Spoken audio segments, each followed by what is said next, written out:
सभा की कार्यवाही 2 बजे तक स्थगित की जाती है।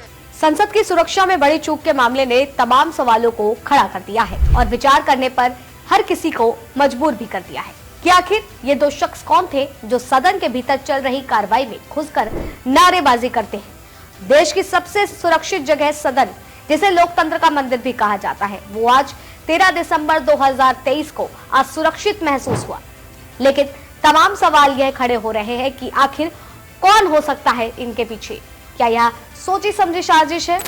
क्योंकि हाल ही में जिस तरह से खालिस्तानी समर्थक पन्नू ने संसद को बम से उड़ाने की धमकी भी दी थी, तो इस बात को भी दरकिनार नहीं किया जा सकता। बताते चले कि संसद की कार्रवाई के दौरान 2 अज्ञात लोग दर्शक दीर्घा से सदन में कूद गए। दोनों शख्स के सदन में कूदते ही वहां अफरा तफरी मच गई। इस दौरान दोनों शख्स ने कुछ स्प्रे करने लगे और वहां पर कैंडल स्मोक लेकर के पहुंचे थे। सदन के अंदर पीले रंग का धुआं फैल गया। संसद के सुरक्षा कर्मी तुरंत हरकत में आ गए और बाद में दोनों शख्स को काबू में कर लिया गया। इस अफरा तफरी के दौरान कई सांसद सदन से बाहर भी आ गए थे।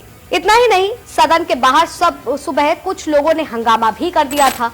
संसद से सुरक्षा में लगे दिल्ली पुलिस के जवानों ने प्रदर्शनकारियों को हिरासत में भी लिया है और प्रदर्शनकारियों में एक महिला और एक पुरुष थे। पुलिस दोनों को हिरासत में लेकर के पूछताछ भी कर रही है।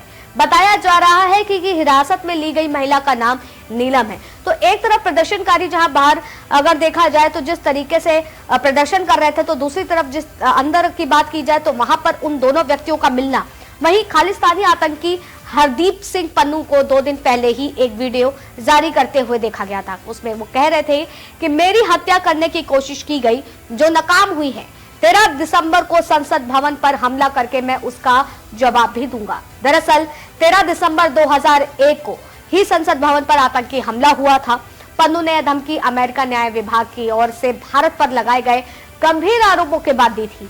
एक सप्ताह के पहले ही अमेरिका ने न्याय विभाग ने कहा था कि एक भारतीय नागरिक जो भारत सरकार का कर्मचारी भी है, उसने न्यूयॉर्क शहर में के एक निवासी की हत्या की साजिश रची थी। अमेरिका की ओर पन्नू का नाम नहीं है लिया गया था, लेकिन इशारा पन्नू की ओर ही था, क्योंकि पन्नू अमेरिका का न्यूयॉर्क में ही रहता है। अब ऐसे में सबसे बड़े सवाल खड़े हो रहे हैं कि आखिर संसद के भीतर घुसे शख्स क्या पन्नू के आदमी तो है, जिसकी कोशिशें आज नाकाम हो गई।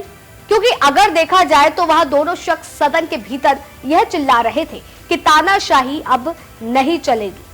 लेकिन अब पूरे मामले की जांच पड़ताल चल रही है। कई ऐसे एंगल भी निकल करके सामने आए हैं जिन्होंने कई सारी चीजों को मोड़ भी दिया है। बहरहाल यह जांच का विषय है। जांच के बाद इन सदन में हुई चूक के बारे में पता पड़ पाएगा कि आखिर इसके पीछे की पूरी असल वजह क्या है। फिलहाल तब तक के लिए आप बने रहे न्यूज़ 1 इंडिया पर।